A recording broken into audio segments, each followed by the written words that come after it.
سنو بھائی، یہ زمین تبلیغی کی زمین تھی اور یہ میری. تبلیغی نے اپنی زمین زید کے ہاتھ فروخت کر دی، تو جار ہونے کی وجہ سے میں شفیع کا حقدار ہوں. میں سب سے پہلی طلب کون سی کروں گا؟ اگر اس میں تاخیر کی تو شفیع کیا ہوگا؟ دوسرے نمبر پر تیسرے نمبر پر خصومت. اب ایک شفیع طلب معتبر بھی کرتا ہے، اس کے بعد طلب اشہاد بھی کرتا ہے، لیکن طلب خصومت میں تاخیر کرتا ہے، عدالت میں نہیں جاتا. تو خصومت میں تاخیر کی وجہ سے شفیع باطل ہوگا یا نہیں ہوگا؟ تو امام ابو حنیفہ کا قول جو مقتضی ہے وہ یہ ہے کہ طلب خصومت میں تاخیر سے شفیع باطل نہیں ہوگا. ٹھیک ہے. امام محمد کہتے ہیں اگر 1 ماہ تک تاخیر کرے تو شفیع ساقط نہیں ہوگا، اگر 1 ماہ سے زیادہ کرے ساقط ہوگا. ٹھیک ہے. امام یوسف کی 2 روایات ہے، ایک امام صاحب کے ساتھ ہے کہ تاخیری خصومت سے شفیع باطل نہیں ہوگا، اور ایک روایت یہ ہے کہ نہیں، اگر شفیع کو پتہ چلے کہ آج عدالت کھلی ہے، جج بیٹھا ہے اور اس کے باوجود یہ نہیں گیا تو شفیع باطل ہوگا. ٹھیک ہے. تو امام محمد کہتے 1 ماہ تک تاخیر جائز ہے، 1 ماہ کے بعد اگر تاخیر کرے گا تو شفیع باطل ہوگا. ٹھیک ہے. امام ابو حنیفہ فرماتے ہیں کہ طلب خصومت میں جتنی تاخیر ہو شفیع باطل. امام یوسف ایک روایت میں امام صاحب کے ساتھ ہے، اور ایک روایت یہ ہے کہ شفیع کو پتہ چلے کہ آج عدالت کھلی ہے، جج بیٹھا ہوا ہے، سماعت مقدمات کی کر رہا ہے، اس کے باوجود یہ حاضر نہیں ہوتا تو شفیع. وَلَا تَسْقُطُ الشُّفْعَةُ بِتَأْخِيرِ هَذَا الطَّلَبِ، یہ امام صاحب والا قول ہے. اور شفیع ساقط نہیں ہوگا اگر تاخیر کرتا ہے شفیع طلب خصومت میں عند ابی حنیفہ، امام ابو حنیفہ رحمہ اللہ کے نزدیک. اور یہ ایک روایت امام یوسف سے بھی ہے. اور امام محمد نے کہا ان ترکھا شہرا بعد الاشہاد، اگر خصومت چھوڑ دے 1 ماہ تک طلب اشہاد کے بعد بطلت، شفیع باطل ہوگا. اور یہ امام ظفر کا قول ہے، لیکن باطل تب ہوگا کہ 1 ماہ طلب خصومت نہ کری عذر کی وجہ سے. کس کی وجہ سے؟ اور اس لیے کہتے ہیں معناہ اذا ترکھا من غیر عذر، بغیر عذر کی جو ہے وہ ترک کرے گا. اور اگر معذور ہے تو 1 سال تک تحقیق کر سکتا. اور امام یوسف سے یہ ہے انہو شفیع اذا ترک المخاصمہ، جب طلب خصومت چھوڑ دے فی مجلس من مجالس القاضی، قاضی کے ایک مجلس میں، یعنی پتہ ہے کہ عدالت کھلی ہے، جج بیٹھا ہے، مقدمات کی سماعت کر رہا ہے، اور پھر بھی یہ جاتا نہیں ہے تو تبطل شفعتہ. کیوں؟ لأنه اذا مضى مجلس من مجالسی، جب قاضی کی ایک مجلس ختم ہوتی ہے ولم يخاصم فيه، اور یہ اس میں خصومت نہیں کرتا اختیاراً، نو یہ دلالت کرتا ہے علی اعراضہ کہ اس نے انکار کیا شفع کرنے سے، وتسلیمہ، اور اس نے شفع ترک کر دیا. ٹھیک ہے. یعنی امام محمد کا کیا مذہب تھا کہ شفیع طلب خصومت میں تاخیر کر سکتا ہے، لیکن کتنی دیر تک؟ 1 ماہ تک. تو کہتے ہیں اس کی وجہ یہ ہے کہ اگر ہم شفیع کو اجازت دے دیں کہ آپ خصومت ہمیشہ مؤخر کر سکتے ہیں تو اس میں مشتری کا بڑا نقصان. کیوں؟ یہ میری زمین تھی، یہ تبلیغی کی زمین تھی، تبلیغی نے زمین اس کے ہاتھ فروخت کر لی. اب اگر مجھے طلب خصومت میں تاخیر کی اجازت مل جائے تو یہ بیچارہ زمین میں مکان نہیں بنا سکتا، ڈرتا ہے کہ یہ کہیں شفع نہ کرے تو میرا مکان گرا دے گا. ٹھیک ہے. تو زمین معطل پڑی ہے، پیسے خرچ ہو چکے ہیں اور تصرف اس میں نہیں کر سکتا، تو اس میں کس کا ضرر ہے؟ اس لیے شفیع کو 1 ماہ تک مہلت دو. 1 ماہ قلیل مدت ہے، اگر 1 ماہ میں خصومت کرتا ہے کر لے، نہیں کرتا تو شفع باطل کرو تاکہ وہ اپنا مکان بنا لے. وجہ قول امام محمد کا یہ ہے انہو لو لم یسقط، اگر شفت ساقط نہ گردد بتاخیر الخصومت منه ابدا نو یتضرر به المشتری، مشتری کو بڑا نقصان ہے، لانه مشتری لا يمكنه التصرف، اس کو ممکن نہیں ہے مکان بنانا زمین میں، اظہار نقضی، کیونکہ اس کو ڈر ہے کہ وہ مکان توڑ نہ دیا جائے، من جہت شیخ شفیع کی طرف سے، فقدرنا ہو تو ہم نے تاخیری خصومت کو مقدر کیا بشہر، شہر کے ساتھ، لأنه آجل، ایک ماہ کم مدت ہے، او وما دونه لأنه آجل، یہ بڑی مدت ہے، وما دونه عاجل، اور مہینہ سے کم عاجل نقد علی ما مر فی الایمان، کتاب الایمان میں امام صاحب نے کیا کہا تھا کہ اگر خصومت میں شفیع تاخیر کرتا ہے تو تاخیر سے شفع باطل ہوگا یا باقی ہے؟ کیوں؟ وجہ یہ ہے کہ شریعت نے مجھے شفع کرنے کا حق دیا تھا، اس حق کو میں نے ثابت کیا طلب محاسبت سے اور طلب اشاعت سے۔ اب جب میرا حق طلب محاسبت اور اشاعت سے ثابت ہوا تو حقدار کا حق کب باطل ہوتا ہے کہ وہ زبان سے انکار کرے، اور میں نے زبان سے انکار تو نہیں کیا، میں خصومت میں تاخیر کرتا ہوں، لہذا وہ حق باقی ہے اگرچہ میں 20 سال تک تاخیر کروں، ٹھیک ہے؟ یعنی شریعت نے مجھے شفع کا حق دیا تھا، اس حق شفع کو میں نے طلب محاسبت اور طلب اشاعت سے کیا مثبت برقرار کیا، اور جب وہ حق برقرار ہوا تو صاحب حق کا حق کب باطل ہوتا ہے کہ صاحب حق خود انکار، اور میں نے انکار تو کیا نہیں ہے، تو خاموش تاخیر کر رہا ہوں خصومت میں، لہذا حق باقی ہے۔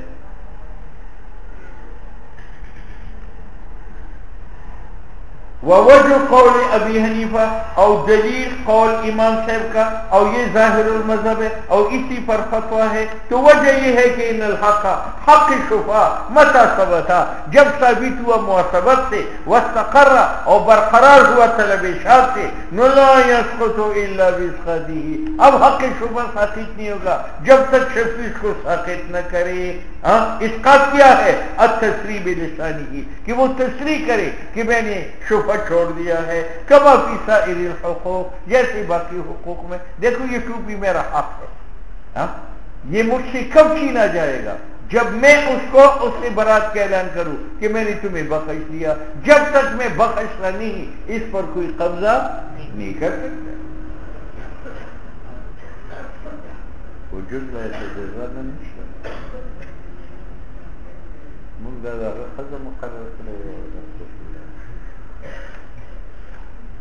وما ذکر من الضرر، امام محمد نے کیا کہا تھا کہ ایک ماہ تک دو، زیادہ نہ دو، کیونکہ اگر زیادہ تاخیر کی اجازت مل جائے تو اس میں مشتری کا ضرر ہے۔ تو امام صاحب امام محمد کو کہتے ہیں کہ یہ ضرر ایک وقت میں تم بھی جائز مانتے ہو، کس طرح؟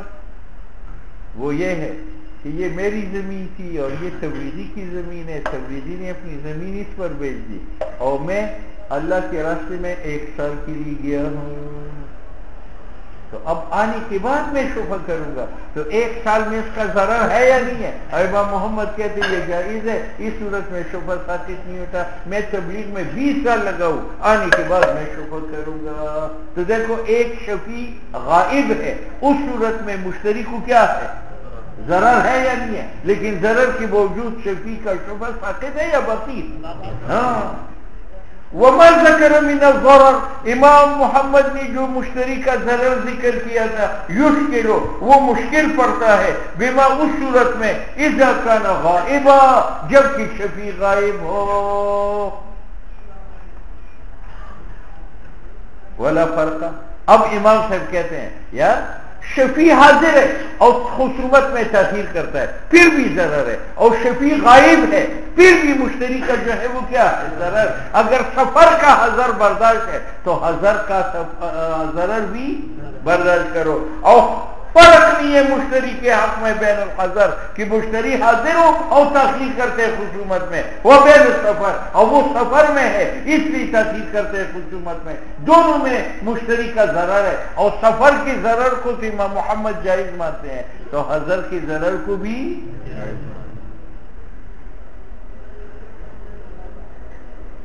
ولو یہ ایک صورت ہے کہ یہ میری زمین تھی، یہ تبلیغی کی تھی، تبلیغی نے اپنی زمین زید کے ہاتھ فروخت کر لی. اب شفیع نے طلب معصبت بھی کی، طلب اشاعت بھی کیا، لیکن طلب خصومت میں تاخیر اس لیے کرتا ہے کہ اس شہر میں عدالت نہیں ہے، قاضی نہیں ہے، تو اب بھی اتفاق تاخیری خصومت سے شفع باطل نہیں ہوگا. ولو علم، اگر شفیع کو پتہ چلے انه لم يكن في البلدة قاض، کہ اس شہر کے اندر قاضی و عدالت نہیں ہے، نو لا تبطل شفعته بالتاخیر بالاتفاق، اب شفع باطل نہیں ہوگا اگر وہ تاخیر خصومت میں کرتا ہے، اور باطل نہیں ہوگا بالاتفاق، لأنه لا يتمكن من الخصومت، کیونکہ یہ قادر نہیں ہے خصومت پر، الا عند القاض، فکان یہ تاخیر عذرا. ٹھیک ہے یعنی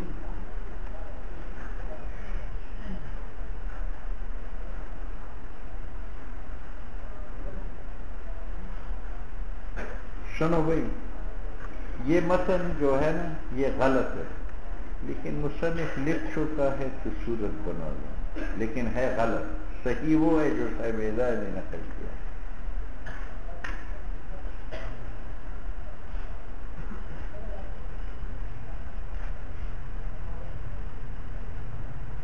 یہ میری زمین ہے، یہ تبلیغی کی زمین ہے. تبلیغی نے اپنی زمین بیچی اس پر، میں نے شفیع کا دعویٰ کر کے طلب معصبت بھی کی اور طلب اشاعت بھی کی. اب طلب خصومت کی قاضی کے پاس گئی تو میں مدعی ہوں، اور مشتری یہ تبلیغی یا مشتری وہ مدعا. اب جب ہم دونوں حاضر ہو جائیں گے تو قاضی سب سے پہلے سوال کس سے کرے گا؟ سب سے پہلے سوال کس سے کرے گا؟ تو مصنف کہتے ہیں کہ قاضی سوال مدعے سے کرے گا. مدعے کو کہے گا کہ یہ آدمی اس زمین پر شفع کرتا ہے اس کے سبب سے، تو یہ اس کا مالک ہے یا نہیں؟ تو قاضی نے پہلا سوال کس سے کیا؟ مدعے سے. کس کے بارے میں کیا؟ سبب شفع کے بارے میں، کہ یہ آدمی سبب شفع کا ملک اس دار کا بتاتا ہے، تو یہ بتاؤ کہ یہ اس کا مالک ہے یا نہیں. اگر اس نے کہا مالک ہے تو دعوت صحیح ہے، اور اگر اس نے کہا یہ تو اس کا مالک ہی نہیں ہے، تو اب قاضی مدعی کو کہے گا کہ گواہ پیش کرو کہ تم اس کے مالک ہو. اگر میں نے گواہ پیش کر دیے تو پھر مالک بنا، پھر دعوت صحیح ہوا. صورت دین میں جب میں مدعے کو لے کر عدالت میں جاؤں گا تو ماتن کیا کہتے ہیں کہ قاضی سب سے پہلے کس کو مخاطب کرے گا؟ کس کے بارے میں کرے گا؟ اس در کے بارے میں جس کی سبب شفع کرتا ہے، کہ یہ بتاؤ کہ یہ آدمی اس گھر کا مالک ہے یا نہیں. اگر اس نے اقرار کیا کہ مالک ہے پھر تو میرا دعویٰ صحیح. اگر وہ کہے کہ یہ مالک نہیں ہے تو پھر مجھے کہے گا کہ تم گواہ پیش کرو کہ تو اس گھر کا مالک ہے. اتنا متن پڑھو، آگے متن پھر پڑھیں. وَإِذَا تَقَدَّمَ الشَّفِيعُ إِلَى الْقَاضِي، اور جب پیش ہوتا ہے شفیع قاضی کے سامنے، فَادَّعَ الشِّرَاءَ، وہ دعویٰ کرتا ہے کہ زید نے میرے قریب مکان خریدا ہے. وَطَلَبَ الشُّفْعَ، اور شفیع نے شفع طلب کیا. نُسَأَلَ الْقَاضِيُّ الْمُدَّعَى، قاضی سوال کرے گا مشتری سے. پہلا سوال کس سے ہوا؟ مدعے سے. اور کس کے بارے میں؟ دار مشفوعہ کے بارے میں یا دار جو سبب ہونے کا ہے؟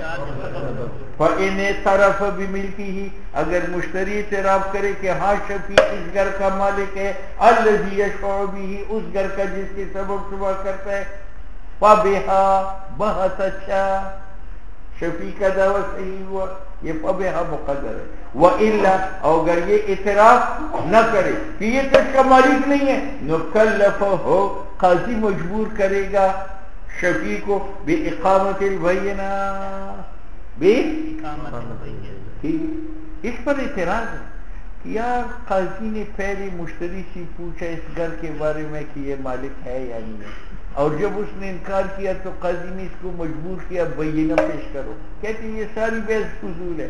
یہ آدمی جو اس میں رہ رہا ہے یہ رہنے اس بات کی دلیل ہے کہ یہ مالک ہے, تو اس سے کیوں پوچھتے ہو اور اس سے بینہ کیوں طلب کرتے؟ تو کہتے ہیں رہنے سے ملک ثابت نہیں ہوتا. ہو سکتا ہے کہ میں اس میں رہتا ہوں عاریتاً یا اجارتاً, ٹھیک ہے, تو رہنا جو ہے وہ دلیل ملک کا نہیں ہے. اس لیے قاضی پہلے مشتری سے پوچھے گا ملک کے بارے میں, اور اگر وہ انکار کرے تو پھر شفیع کو کہے گا بینہ پیش کرو. کس پر؟ ملک پر. یہ معنی ہے لِأَنَّ الْيَدَ, کیونکہ میرا جو قبضہ اس مکان پر ہے ظاہراً یحتمل, وہ محتمل ہے, محتمل, وہ ظاہر محتمل ہے کہ یہ عاریتاً ہو, اجارتاً ہو یا ملکاً ہو. فلا تکفی, تو میرا قبضہ کافی نہیں ہے لاثبات الاستحقاق, واسطے ثبوت حق شفعہ کے. بات سمجھ میں آ گئی؟ سنو بھائی, میں نے آپ کو بتایا تھا کہ یہ متن صحیح ہے یا غلط ہے. اس لیے صاحب ہدایہ کہتے ہیں کہ صحیح صورت یہ ہے کہ جب میں طلب معصبت و ارشاد کے بعد مدعے کو عدالت میں لے جاؤں تو قاضی اس کو مخاطب نہیں کرے گا بلکہ مجھے مخاطب کرے گا کہ اچھا آپ دعوت شفیع کا کرتے ہیں اس گھر پر, اس کی حدود اربعہ تو بتاؤ کہ اس کی جنوب میں کیا ہے؟ نہر. شمال میں کیا ہے؟ بازار. شرق میں کیا ہے؟ مسجد. غرب میں کیا ہے؟ باغیچہ. اور پھر اس کا اندازہ لگاؤ لمبائی کتنی ہے, چوڑائی کتنی ہے. اب بتاؤ صاحب ہدایہ نے کیا کہا کہ قاضی پہلا سوال مدعی سے کرے گا یا مدعے سے کرے گا؟ مدعی سے. اور اس گھر کے بارے میں کرے گا یا داری مشروعہ کے بارے میں؟ مشروعہ. کس کی حدود اربعہ بتاؤ, اس کی لمبائی چوڑائی بتاؤ کتنی گز ہے. اس لیے کہتے ہیں قول صاحب ہدایہ کہتے ہیں یسأل القاضی المدعی, قاضی سوال مدعی سے کرے گا قبل ان یقبل علی المدعی, قبل اس سے کہ قاضی متوجہ ہو مدعے پر. تو مدعی سے پوچھے گا عن موضع الدار, کہ جس گھر پر شبہ کرتے ہو وہ کس محلے میں ہے, کس شہر میں ہے, وہ حدودہا, اور حدود اربعہ کے بارے میں. کیوں؟ وجہ کہ شفیع اس میں دعویٰ کرتا ہے, اور دعویٰ معلوم پر ہوتا ہے یا مجہول پر؟ معلوم پر. لأنه شفیع ادعا, دعویٰ کرتے ہیں حقا شفیع کا اس میں. فصار کما اذا ادعا رقبتا, یہ ایسا ہوا کہ اس نے دعویٰ کیا اس زمین کی ذات کا. او اذا بین ذالک, شفیع نے بتلا دیا کہ جناب اس کی جنوب میں نہر ہے, شمال میں بازار ہے, شرق میں مسجد ہے, اور غرب میں باغیچہ ہے, اور حدود اربعہ کے بعد اس کا اندازہ بھی بتایا. اب قاضی دوسرا سوال کرے گا اور وہ بھی مدعی سے کرے گا کہ اچھا یہ تو آپ نے معلوم کیا, تم بتاؤ کہ سبب شفیع کا کیا ہے, تم شریک بالمبیع ہو یا شریک بالمنافع ہو یا جار ہو. اس لیے کہتے ہیں وہ اذا بین ذالک, جب شفیع حدود اربعہ بیان کرے نو یسألہ, قاضی دوبارہ مدعی سے سوال کرے گا عن سبب شفعتہ, کہ شفیع کا سبب بتاؤ. کیوں؟ اختلاف اسبابها, اسباب شفیع کے مختلف ہے, شرکت بھی ہے, شرکت فی المنافع بھی ہے, اور جوار بھی ہے.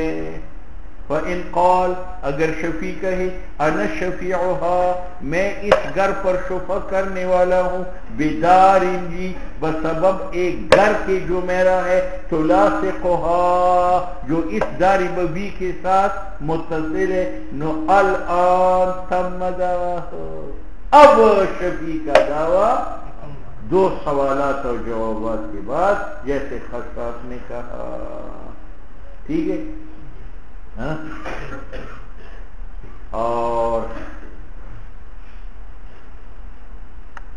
بعض فقہا نے یہ ذکر کیا کہ شفیع سے داری مشروعہ کے بارے میں دو سوال ہوں گے, ایک سوال حدود اربعہ کا اور ایک سوال اس کی لمبائی چوڑائی کا, اور اپنی دار کے بارے میں دو سوالات ہوں گے, ایک یہ کہ آپ شریک بالمبیع ہے یا جار ہے یا منافع ہے. اور دوسرا سوال ہوگا کہ اس گھر کی حدود اربعہ بتاؤ. وذکر فی الفتاوی تحدید هذه الدار کہ حدود اربعہ اس گھر کی بھی بتائے.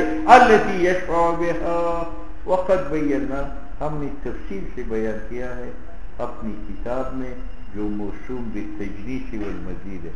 یہ 200 جلدوں میں کتاب ہے جس سے امام صاحب ہدایہ نے 4 جلدوں میں ہدایہ کو مختصر کیا. افغانستان کی کتب خانے میں یہ موجود ہے. فَإِنْ عَجَزَ عَنِ الْبَيِّنَةِ اسْتَخْلَفَ الْمُشْتَرِي بِاللَّهِ مَا يَعْلَمُ إِنَّهُ مَالِكٌ لِلَّذِي. لیکن صاحب ہدایہ جب ہدایہ لکھ رہا تھا اس وقت تو متن قبر میں پہنچ چکا تھا. اب متن نے وہی صورت غلط شروع کی ہے کہ جب شفیع مدعلے کو لے کر عدالت میں جائے گا تو قاضی سب سے پہلے سوال متن کی تقریر کے مطابق کس سے کرے گا؟ مدعلے سے. مدعلے کو کہے گا کہ یہ آدمی اس گھر کا مالک ہے جس کی سبب شفا کرتا ہے. اگر اس نے کہا نہیں ہے تو قاضی کس کو کہے گا؟ شفیع کو کہ کیا کرو؟ گواہ پیش کرو. اگر اس کے پاس گواہ نہیں ہے تو اب کیا ہوگا؟ تو کہتے پھر مشتری کے پاس جائے گا اور کہے گا تو قسم اٹھاؤ. تو وہ قسم اٹھائے گا خدا کی قسم مجھے علم نہیں ہے کہ یہ آدمی اس گھر کا مالک ہے. ٹھیک ہے, یہ معنی ہے اس قول کا. وَإِنْ عَجَزَ عَنِ الْبَيِّنَةِ, اگر شفیع عاجز ہوا بینہ سے, یعنی وہ بینہ پیش نہ کر سکا کہ یہ گھر میرا ملک ہے, نو استخلف المشتری, تو قاضی طلب حلف کا کرے گا مشتری سے. مشتری یہ قسم اٹھائے گا باللہ خدا کی قسم, ما یعلم مشتری نہیں جانتا, انہو کی شفیع مالک ہے, للذی ذکرہ اس گھر کا جو وہ ذکر کرتا ہے, مما یشفع. بات سمجھ میں آ گئی؟ اب قاضی مشتری کو کہے گا کہ شفیع کے پاس تو گواہ نہیں ہے کہ اس کا ملک ثابت کرے, تو کیا کرے؟ قسم اٹھائے. لیکن مشتری کو قسم تب دے گا کہ شفیع کہے جناب اس کو قسم دے دو. اس لیے کہتے مانا ہو بطلب شفیع, مشتری سے قسم لے گا قاضی تب کہ شفیع مطالبہ کرے.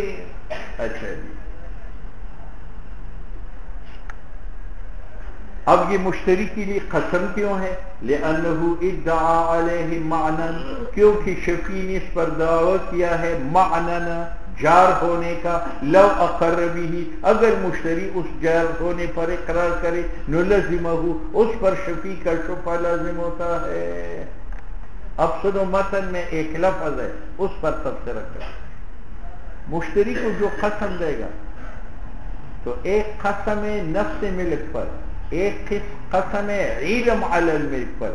تو ماتن نے ملک پر قسم نہیں دی کہ واللہ انہو لیس بمالک, بلکہ علم بالملک پر دی, واللہ لا یعلم انہو مالک. بات سمجھ میں آ گئی؟ ایک ملک شفیع کا ہے اس گھر پر اور ایک علم مشتری کا ہے علی ملک شفیع. تو قاضی جو اس کو قسم دے گا ملک پر دے گا یا علم علی الملک پر دے گا؟ کیوں؟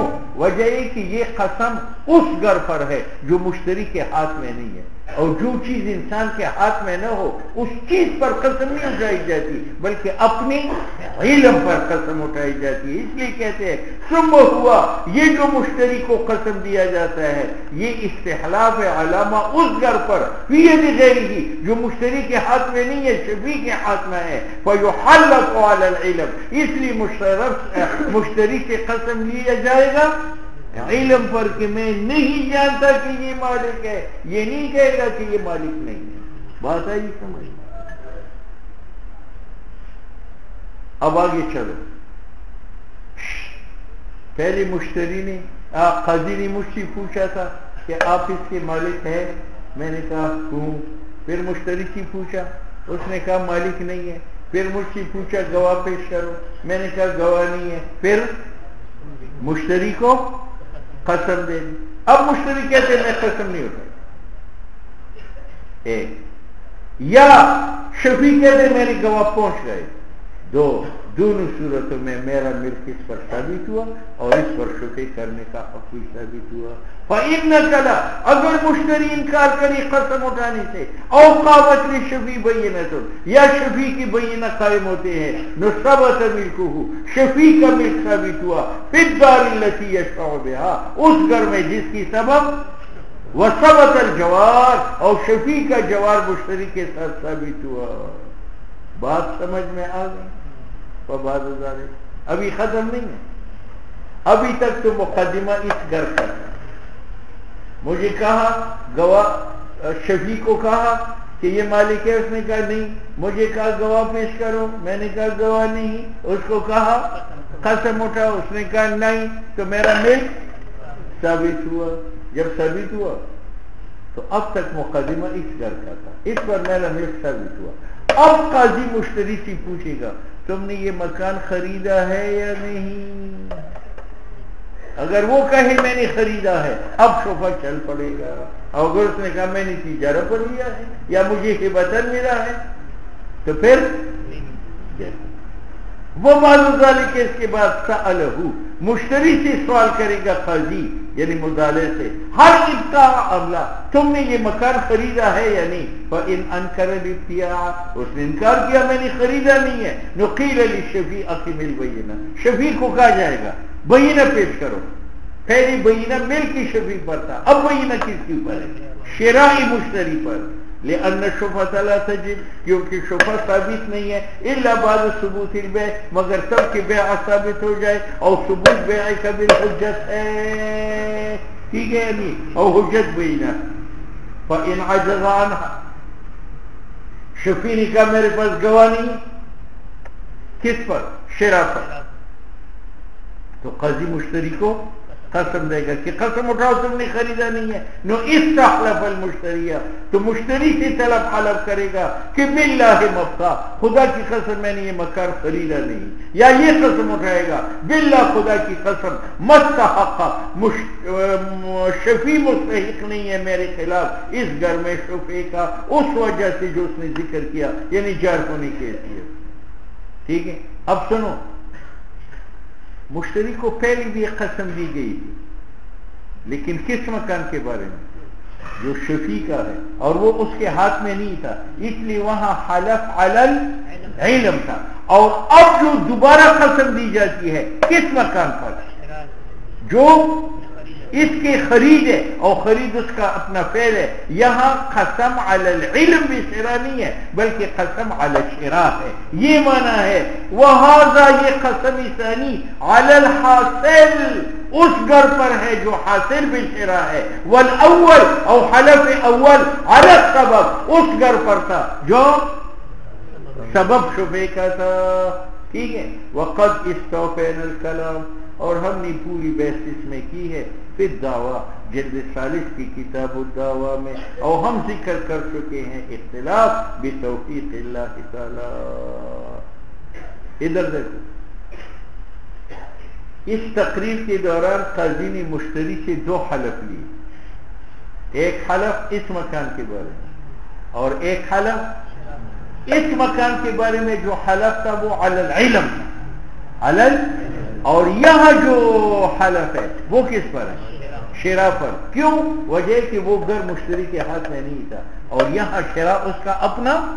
اس لیے کہتے ہوئے انما یحلفہ قاضی قسم ثانی مشتری کو دے گا علی البتات شراء پر لانہ استحلاف علی فعل نفسہ کیونکہ یہ طلب حلف کا ہے مشتری کے اپنے فعل پر. او علامہ اس گھر پر حلف ہے فی یدہ اصالۃ جو مشتری کے ہاتھ میں ہے اور اس جیسی صورت میں جو حلف علی البتات قطعا فعل پر قسم دیا جاتا ہے. ٹھیک ہے. وتجوز المنازعة في الشفعة وإن لم يحضر الشفيع الثمن إلى مجلس القاضي.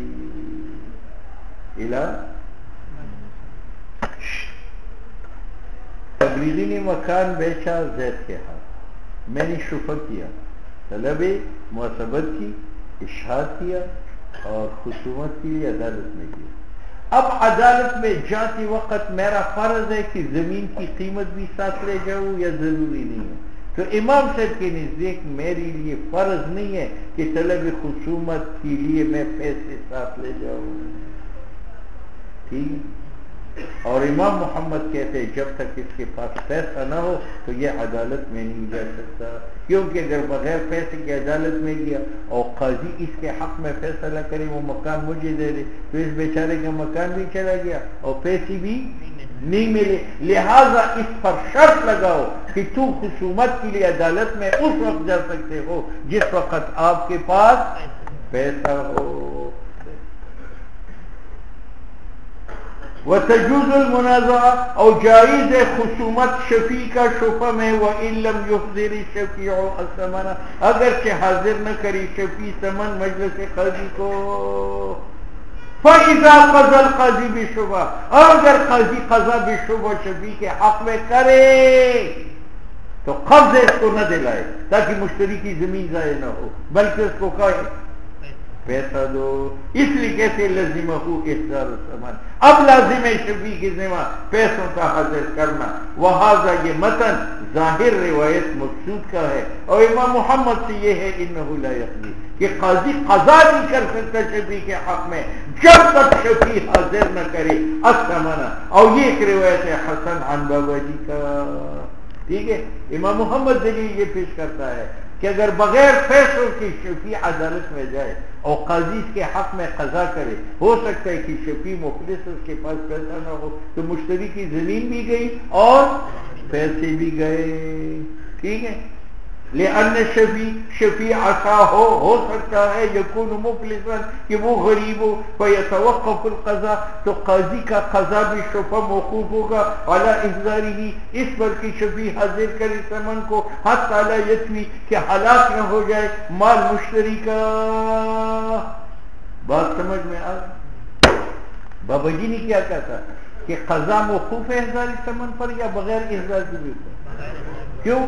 مجھ پر ثمن واجب ہوتا ہے زمین کے بعد، اور زمین میری ملک بنتی ہے قضا کے بعد، تو مجھ پر پیسے واجب ہوں گے قضا کے، جب قضا کے بعد ہے تو قضا پہلے ہو سکتا۔ وجہ قول ظاہر کا یہ ہے انہ لا ثمن لہ، ثمن نہیں ہے مشتری کا علیہ شفیع پر قبل القضاء، یہی تو وجہ ہے لا یشترط تسلیمہ، شرط نہیں ہے تسلیم ثمن کے للمشتری قبل القضاء، نفقذا لا یشترط احضارہ، احضار ثمن کا بھی شرط، ہاں ہم مشتری کو بھی برباد کرنا نہیں چاہتے، قاضی قضا کرے گا بے شفع میرے حق میں، لیکن قبضہ مکان کا مجھے نہیں دلائے گا، وہ کہے گا قبضہ تب کرو گے پیسہ دو گے۔ وَإِذَا قُضِيَ لَهُ بِالدَّارِ، اور جب قضا ہو جائے شفیع کے لیے دار کے ساتھ، فَلِلْمُشْتَرِي أَنْ يَحْبِسَهَا، مشتری کا حق ہے کہ وہ مبیعہ کو روکے، حَتَّى يَسْتَوْفِيَ الثَّمَنَ، حتیٰ کہ اپنے پیسے پوری کرے، وَيَنْفُذُ الْقَضَاءَ، بس یہ بات ہے۔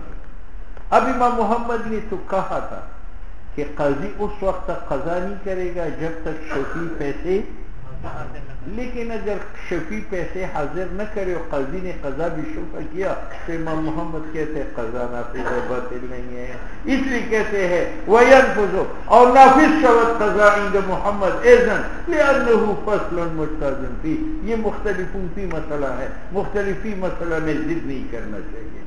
وَوَجَبَ عَلَيْهِ الثَّمَنُ، اور شفیع پر ثمن واجب ہے، وَيُحْبَسُ فِيهِ، تو مبیعہ روکا جائے گا فیہ، ثمن کے بدلے میں۔ اب قاضی نے قضا بھی شفع کیا شفیع کے لیے، اور شفیع کو کہا پیسے دو، مگر وہ پیسے دینے میں تاخیر کرتا ہے، تو تاخیر بھی ادا ثمن سے شفع باطل ہوتا ہے؟ کہتے نہیں ہوتا۔ فلو اخر ادا الثمن، اگر شفیع مؤخر کرے ادا ثمن کا، بعد ما قال له، بعد اس کے کہ قاضی نے اس کو کہا تھا ادفع الثمن الیہ، لا تبطل شفعته، شفع باطل نہیں ہوگا، لانها تعقدت بالخصومت، کیونکہ شفع مضبوط ہو چکا ہے طلب خصومت سے عند القاضی۔ بات سمجھ میں آ گئی؟